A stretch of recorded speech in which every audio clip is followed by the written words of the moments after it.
Bonjour à tous, content de vous retrouver pour cette nouvelle vidéo et aujourd'hui on va parler d'architecture serverless. Le concept de serverless est apparu en premier avec l'offre Lambda d'Amazon Web Services. Depuis, le catalogue des produits serverless s'est étendu et aujourd'hui tous les fournisseurs de services cloud en proposent, que ce soit Microsoft avec Azure Functions ou Google Cloud avec Google Cloud Functions. Et dans cette vidéo, je vais vous expliquer les concepts les plus importants à retenir sur l'architecture serverless. Avant de lancer le générique, je tiens à remercier Eva Group qui a sponsorisé cette vidéo. Je tiens à préciser que j'ai eu la liberté de faire cette vidéo comme je le voulais, pas de biais, pas de ligne directrice à suivre. Et ça, en fait, c'est assez rare dans les propositions de partenariat et je tiens à le souligner. Donc merci Eva Group. Concernant Eva Group, c'est un cabinet de conseil et d'expertise présent en France évidemment, mais aussi en Amérique du Nord, en Asie et en Afrique. Et Eva Group est spécialisée dans les sujets de cybersécurité et d'infrastructure cloud. C'est pas un sponsor parfait pour cette vidéo, ça. En tout cas, si vous voulez en savoir plus sur Eva Group, sachez que je vais en parler à la fin de la vidéo et vous avez tous les liens dans la description. Et nous, on peut commencer la vidéo. Allez, c'est parti, mon cookie. Cookie connecté. Le serverless, c'est un modèle de cloud computing dans lequel le client peut créer et exécuter ses applications sans avoir besoin de se soucier de la partie infrastructure et notamment de la partie serveur, d'où le nom serverless ou sans serveur en français. Évidemment, l'application et notamment son code continue de s'exécuter sur des serveurs parce que oui, aujourd'hui, on a toujours besoin de l'infrastructure pour faire tourner les applications. Par contre, la particularité du modèle serverless, elle est très simple.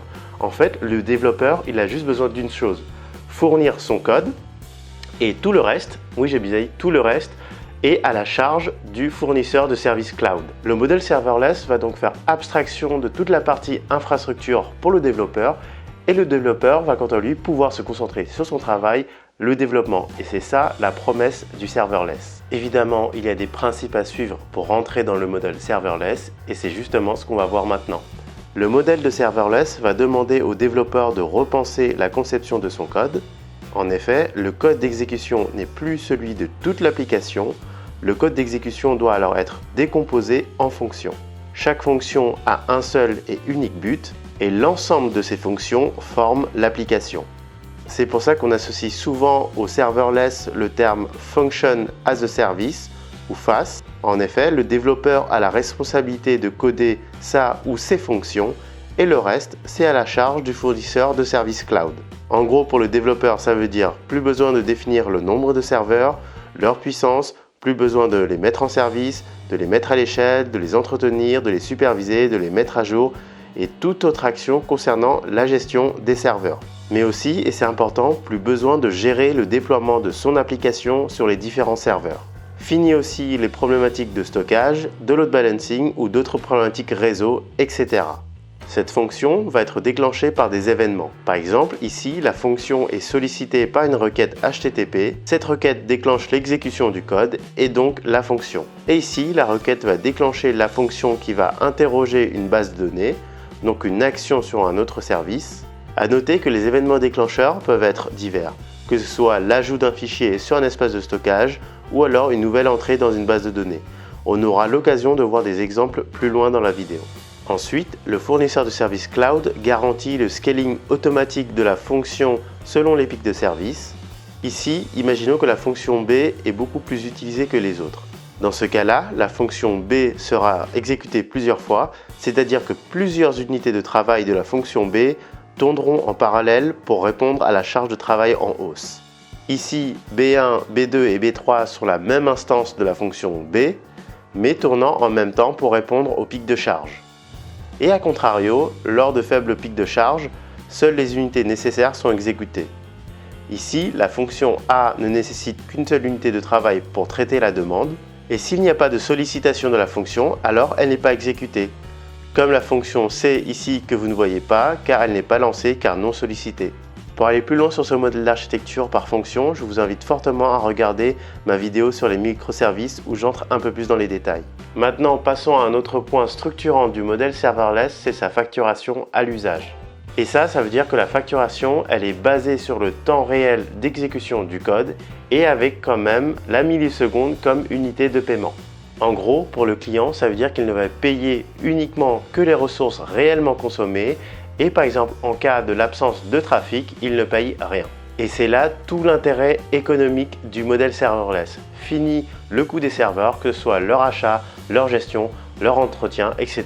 Surtout que ces derniers sont souvent sous-utilisés. Et en plus, ce paiement à l'usage incite à une optimisation de la performance du code, puisque réduire le temps d'exécution du code permet de réduire le coût du service et donc la facture en fin de mois. Maintenant que vous avez compris ces grands principes, je vais pouvoir passer à la construction des architectures serverless.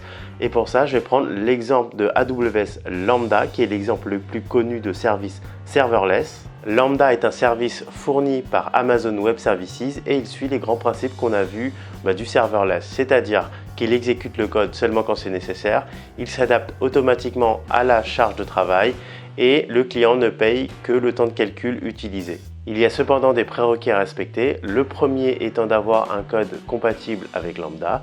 C'est le cas par exemple de C#, de Java, de Node.js et de Python. Le deuxième prérequis, c'est de respecter le temps limite d'exécution de la fonction. Et ça, c'est très important, retenez-le, on va en parler dans la suite. Bon, là, j'ai pris l'exemple d'AWS et je vais continuer à expliquer l'architecture serverless sur AWS. Je fais ça parce que je suis plus à l'aise sur du AWS, mais sachez que c'est la même logique sur les autres fournisseurs de services cloud, que ce soit Microsoft Azure ou Google Cloud. Maintenant que cette précision est faite, on va pouvoir voir à quoi ressemble une architecture serverless sous AWS. L'architecture serverless est la plupart du temps une conception en fonctions. Ces fonctions vont ensuite déclencher des actions sur d'autres services. Dans notre exemple, les deux fonctions sont développées en utilisant AWS Lambda et elles sont exposées via une API avec le service AWS API Gateway. Et cette API est le point d'entrée qui va déclencher la fonction Lambda voulue. Ici, disons qu'on est sur un site web proposant la vente de cookies. Le client va demander la liste des cookies vegan. Dans ce cas, la fonction Lambda list va extraire la liste des cookies avec que des ingrédients vegan. Cette action va déclencher le traitement du service dans le service de base de données DynamoDB. Deuxième cas, lorsque le client fait un achat de cookies, il déclenche la fonction Lambda achat qui enregistre cette entrée dans DynamoDB. Ensuite, l'architecture serverless est aussi adaptée pour la construction de workflows automatisés basés sur les fonctions Lambda. Les fonctions Lambda vont alors servir de lien entre les différents services AWS. Dans ce nouvel exemple, un fichier est déposé sur un bucket S3, bucket S3 étant un service d'espace de stockage dans le cloud AWS. Cette action déclenche alors une fonction qui va le décompresser et l'insérer dans DynamoDB. Et cette écriture dans DynamoDB va lui-même déclencher une autre fonction Lambda qui va lancer le service SNS pour envoyer un SMS de notification. Le modèle du serverless a cependant des limites puisqu'il n'est pas adapté à tous les cas d'usage. Les contraintes de temps d'exécution du serverless ne sont pas adaptées pour des tâches lourdes et complexes comme par exemple le traitement vidéo et de façon générale, le serverless n'est pas adapté lorsqu'il y a un trafic constant.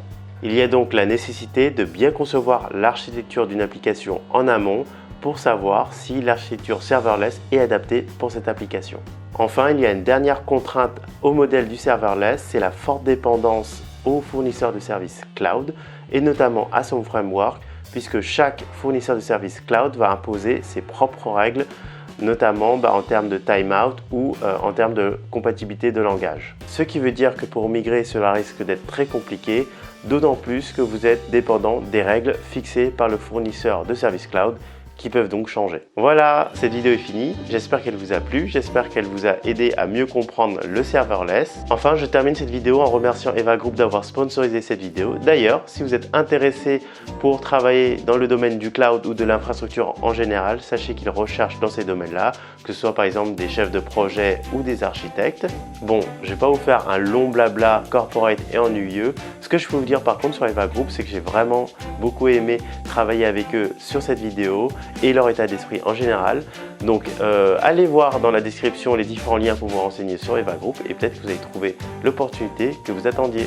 Et comme d'habitude, si vous avez aimé la vidéo, mettez un pouce bleu et si ce n'est pas encore fait, abonnez-vous et nous on se dit à bientôt.